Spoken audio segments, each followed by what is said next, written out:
Hello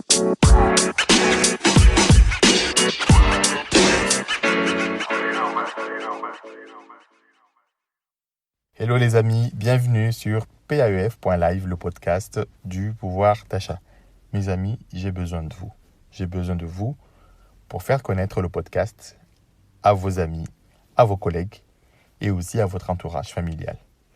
Il suffit juste de leur envoyer le lien www.paef.live ou d'écouter avec eux des épisodes ou de leur recommander le lien. Si vous écoutez le podcast à travers des plateformes comme iTunes, n'hésitez pas à mettre une très bonne étoile. Merci pour votre petite attention. Ça me va droit au cœur. Aujourd'hui, je vais vous parler d'un sujet qui concerne la santé. Depuis quelques années, la sécurité sociale dérembourse de plus en plus les dépenses de santé. Une tendance de fond qui s'accentue et augmente le reste à charge des familles. Je vais vous raconter une histoire qui m'a très ému. Il s'agit d'une dame qui a eu une dette de 8 000 € à cause de soins dentaires. Je vous assure, ce n'est pas une légende urbaine. Les gens qui renoncent aux soins par manque d'argent. D'ailleurs, j'en parle dans l'épisode 3, comment prendre soin de vous fait gagner de l'argent. C'est la saison 4 dédiée au pouvoir d'achat. Cette dame, en renonçant à ses soins dentaires, a eu une bombe à retardement. Le coût des honoraires du médecin, le chirurgien dentiste, des prothèses en orthodontie s'élèvent à 8 000 €. En ayant et tout simplement été affiliée au régime général de la sécurité sociale, cette dame a eu un dépassement dans les 8 000 €. Cette histoire doit tous nous interpeller parce qu'on a vu aussi que pendant la période du Covid, il y a des familles qui se sont vues présenter des factures similaires suite à l'admission à l'hôpital d'un de leurs proches. Donc aujourd'hui, la question qui doit tous nous interpeller, c'est comment se soigner sans se réunir. Dans les temps qui courent, le top des sacrifices, le champion des sacrifices, ce sont les dépenses de santé. Beaucoup de Français risquent de perdre leur travail et par conséquent de perdre aussi la couverture de santé collective de leur employeur. Cela induit forcément un recours aux assurances de santé privées. Les indépendants, les travailleurs non salariés comme les auto-entrepreneurs et tout le reste qui vivent déjà des fins de mois difficiles se retrouvent encore beaucoup plus exposés, comme les migrants, comme les familles modestes, à devoir se serrer les dents et se serrer également les ceintures pour faire face aux dépenses de santé. J'ai avec vous quelques chiffres à partager concernant justement cette histoire de renonciation aux soins médicaux par manque d'argent. Alors, voyons voir. Aujourd'hui, parce qu'il y a beaucoup plus de statistiques, il y a beaucoup plus de chapelles, il y a beaucoup plus d'instituts qui prennent la température auprès des Français, mais je vais vous en livrer quelques-unes. À savoir on estime qu'un tiers des Français renoncent aux soins pour des raisons financières. Certaines disent que c'est un quart, voire plus. Mais en tout cas, ce qu'il faut retenir, c'est que de plus en plus de Français renoncent à se soigner par manque d'argent. Aujourd'hui, on estime en moyenne à 750 € par an et par Français les frais de santé. Cela peut aller aussi jusqu'à 950 quand il s'agit des seniors, c'est-à-dire les plus de 50 ans. Alors, quand on va se soigner, on estime qu'il y a plus de 232 € de reste à charge. Donc là, c'est le quotidien des médecins qui nous délivre ce chiffre. Alors, si on regarde bien dans quelle proportion les Français renoncent en fait à se soigner par manque d'argent, on trouve que 45% de la renonciation se situe au niveau des soins dentaires, suivi de près pour l'optique, et puis on retrouve la consultation chez le médecin généraliste, et puis après, il y a les autres types de soins, que ce soit de l'acupuncture ou autre. Donc, on voit très bien ici qu'il y a une inégale répartition donc de l'accès non seulement aux soins, mais aussi si les gens renoncent en fait à se soigner, ils renoncent surtout aux soins qui demandent le plus d'argent. Ce qui revient en fait à se poser la question du pouvoir d'achat. Donc aujourd'hui, renoncer à se soigner revient tout simplement à prendre beaucoup plus de risques parce que on se met en fragilité financière. Alors en fragilité financière, tout simplement parce que quand on renonce à se soigner, on va devoir à un moment donné se soigner. Et quand on va devoir se soigner, on va se soigner en ayant des pathologies ou en ayant un parcours de soins beaucoup plus lourd, ce qui fait que ça va exposer forcément la famille à un risque justement de se retrouver sans argent, un risque en fait de surendettement. Aujourd'hui, en renonçant aux soins, vous allez aussi faire reculer en fait ces dépenses qui vont se cumuler, ce qui va aussi aspirer de l'autre côté si vous avez une épargne de précaution. Mais aussi en renonçant en fait à se soigner, vous avez aussi une dégradation de votre état de santé. Donc c'est comme une vieille voiture. Donc c'est comme une voiture. En renonçant de faire les réparations dans les temps et de les inscrire dans la durée, à un moment donné, on va se retrouver avec une épave. Et aujourd'hui, si chacun d'entre vous renonce en fait à se soigner par manque d'argent, il y a des conséquences qui sont très graves d'un point de vue social et d'un point de vue économique. Parce qu'à un moment donné, on va devoir s'arrêter plus longtemps. Et quand on est dans un arrêt maladie plus longtemps, on risque de se retrouver à un moment donné au chômage ou être licencié ou se retrouver totalement en invalidité.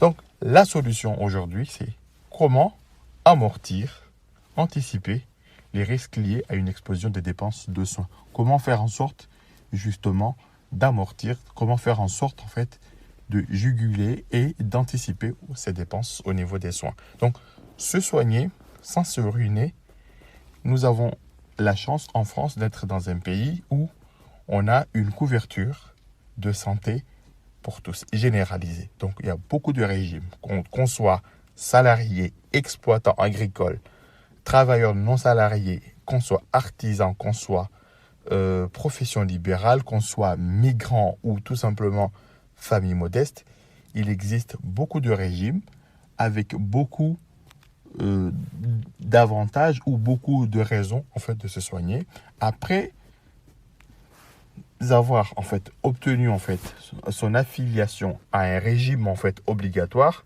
Maintenant, il faut s'assurer aussi d'avoir ce qu'on appelle une complémentaire santé. Cette complémentaire santé, c'est une couverture d'assurance privée qui vient compléter un petit peu ce que le régime général devrait déclarer. Mais aujourd'hui, ça ne suffit pas juste de se dire, voilà, j'ai un régime obligatoire, je suis affilié, j'ai une couverture, mais après, je dois aussi prendre en fait une complémentaire santé.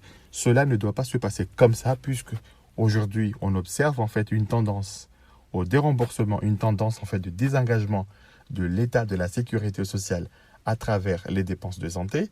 Et de l'autre côté, les complémentaires, comme son nom l'indique bien, les mutuelles, les assurances de santé, en fait, vont compléter un reste à charge qui, avec le temps, s'effrite de plus en plus et ce qui fait peser une forte dépense en fait au ménage. Donc aujourd'hui, il faut obéir en fait ou il faut suivre tout simplement un parcours optimisé. Donc, et on commence par ce qu'on appelle le parcours de soins. Donc, il ne faut pas oublier aujourd'hui de demander en fait à avoir un médecin traitant parce qu'en ayant un médecin traitant, on va avoir un parcours de santé normé ou normalisé ou balisé, ce qui permettrait d'éviter non seulement de devoir avoir un reste à charge beaucoup plus important. Et ça, c'est très important parce que, à l'exception de l'ophtalmologie ou des spécialistes en fait bien connus, tout parcours de soins doit être initié avec votre médecin traitant. Et selon votre profil, je vous conseille justement d'avoir une complémentaire de santé adaptée selon votre profil. Quand vous êtes salarié, vous bénéficiez avant tout d'un contrat de santé collective parce que la loi est passée il y a quelques années Et ce contrat de santé collective vous couvre vous et éventuellement, vous pouvez ajouter vos membres de famille. Que vous soyez senior, vous pouvez bénéficier soit d'une prolongation de votre contrat de santé collective ou tout simplement recourir à un contrat de santé collective privé. Donc, les inactifs aujourd'hui, ou les modestes et les migrants, bénéficient, eux, de ce qu'on appelle la couverture de santé solidaire, en fait, instituée par la Caisse des retraites, la Caisse, en fait, de la sécurité sociale, pardon. Et puis, pour les travailleurs non salariés, que ce soit les libéraux, les indépendants ou autres travailleurs non salariés, sachez qu'il existe justement des lois, des dispositifs qu'on appelle le dispositif Madelin, qui vous permet de bénéficier d'une couverture de santé. Donc, selon votre parcours de soins, selon votre profil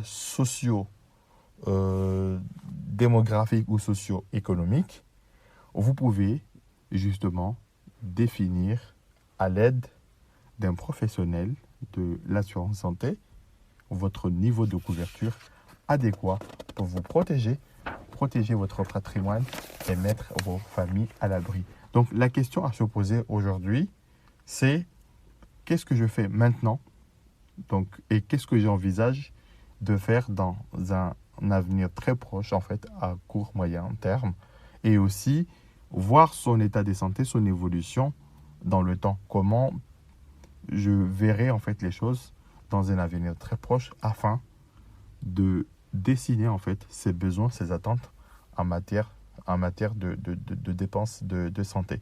Et puis, aujourd'hui, sachez que plus on avance en âge, plus on a des besoins d'équipements ou de dispositifs, en fait, médicaux qui permettent justement donc de bien s'y sentir, mais ces dispositifs et ces équipements médicaux coûtent de plus en plus cher. Donc, il n'y a qu'à regarder combien coûte un appareil dentaire ou des prothèses, en fait, que les gens portent. Et puis, le choix aujourd'hui, en fait, d'une complémentaire santé, il faut aussi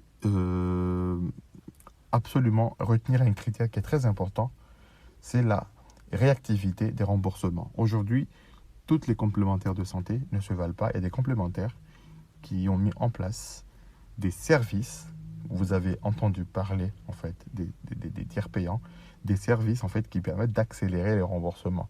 Et aussi, ces services s'accompagnent d'un réseau dense, en fait, sur les terrains qui permettent justement d'accélérer le processus. Alors, sachez qu'aujourd'hui, on a généralisé justement cette réactivité au niveau du remboursement grâce, en fait, au tiers payant. Aujourd'hui, un tiers payant, en fait, c'est un intermédiaire qui va accélérer, en fait, un peu les choses et qui va vous permettre de gagner, en fait, en pouvoir d'achat. Donc, il faut absolument que vous soyez attentif quand vous choisissez une complémentaire santé aux services d'assistance. Et parmi lesquels, je vais un petit peu vous les détailler. Sachez qu'il y a des complémentaires de santé qui vous offrent ce qu'on appelle une cagnotte en cas de coup dur. Par exemple, en cas d'hospitalisation, au bout d'un certain délai, vous pouvez bénéficier d'une enveloppe pour faire face, en fait, au coup dur de la vie. Et puis, il y a des complémentaires de santé qui rémunèrent un petit peu votre fidélité. Et cette fidélité, c'est source aussi de pouvoir d'achat.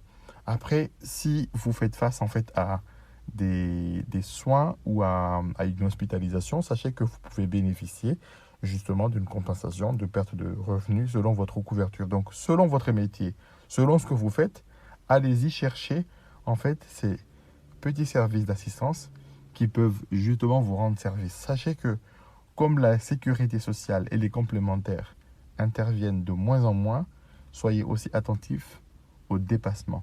Quel est votre parcours de soins? Quels sont vos types de soins? Est-ce qu'il s'agit dentaire, de l'optique, de l'hospitalisation ou tout simplement de la médecine classique? Gardez un œil sur les dépassements. Que des dépassements? Qu'est-ce qui va se passer? Comment est composée votre famille? Et puis, pour ceux qui sont en âge d'avoir des enfants ou qui font des enfants, il existe aussi des forfaits d'accouchement.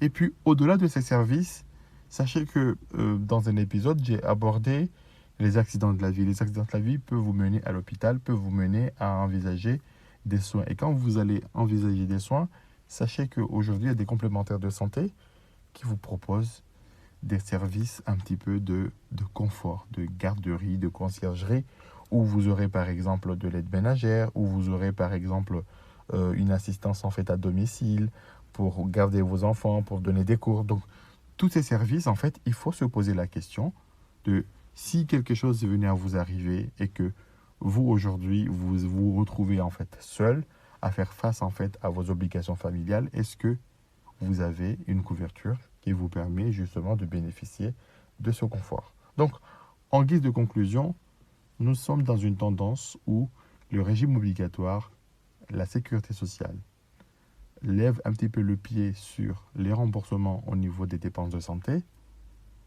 Il est fortement recommandé de souscrire à une complémentaire de santé, une mutuelle d'assurance de santé qui va apporter, à compléter en fait ce qui va baisser votre reste à charge.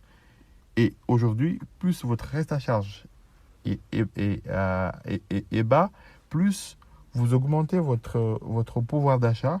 Et si vous augmentez votre pouvoir d'achat, il faut penser aussi en fait à mieux se couvrir.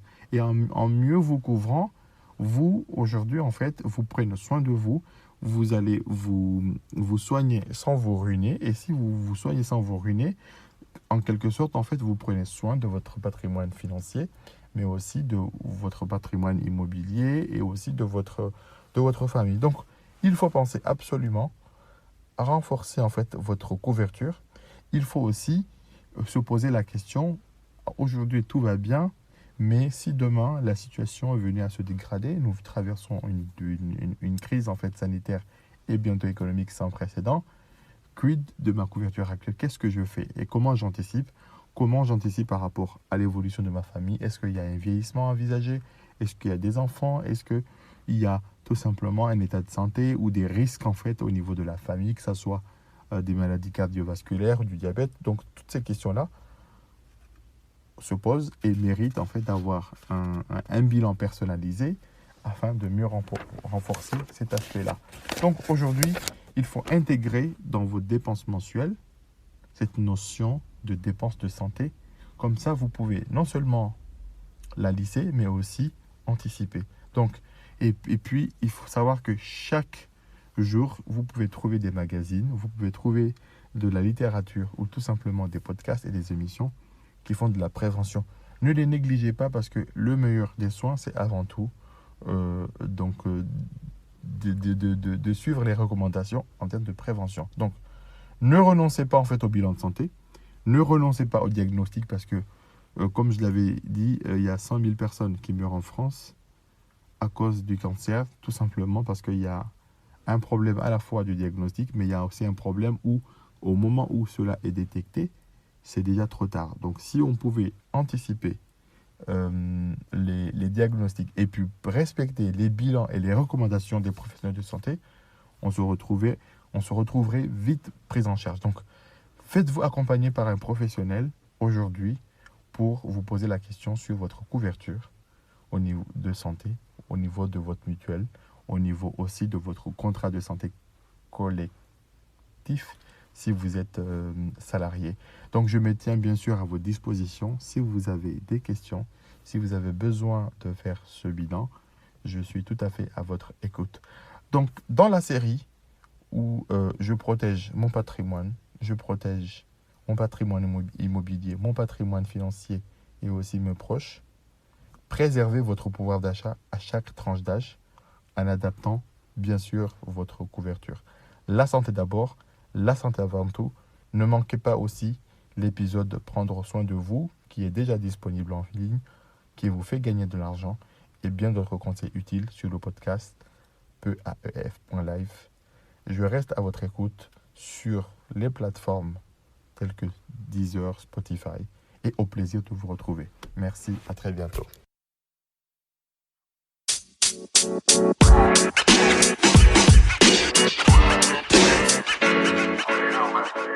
You know, man.